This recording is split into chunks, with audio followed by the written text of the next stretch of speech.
The British Broadcasting Corporation, commonly known as the BBC, is the largest television network in the world.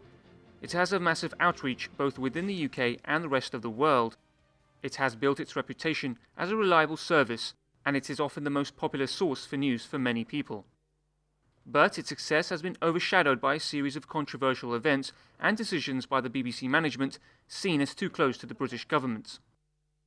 Firstly, the BBC is funded by the government through the British taxpayer.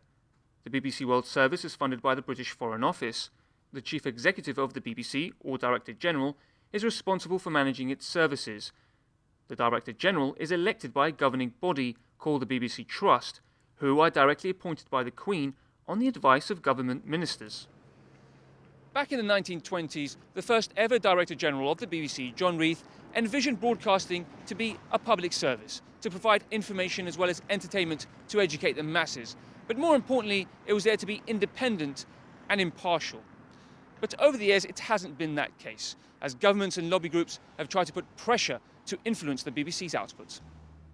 In January 2009, the BBC sparked outrage when it refused to air the DEC appeal to help the people of Gaza during Israel's bombardment on the tiny coastal enclave.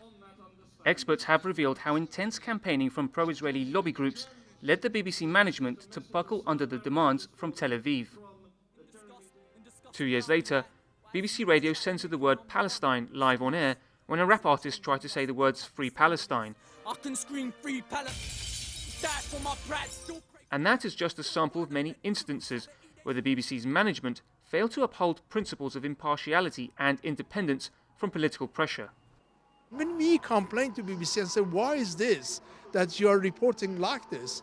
Their response is that, well, the Zionists and Israelis are very savvy and they've got people everywhere and they contact us all the time, which is actually a very poor excuse, because as a reporter, they actually have to, according to their charter, they have to actually show the both sides of the story, and they always fail to do so.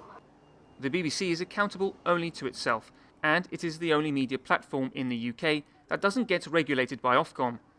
Experts believe there needs to be a greater level of transparency and accountability if the BBC is going to provide better services and have greater freedom from political interference. Hassan Al-Khatib, Press TV, London.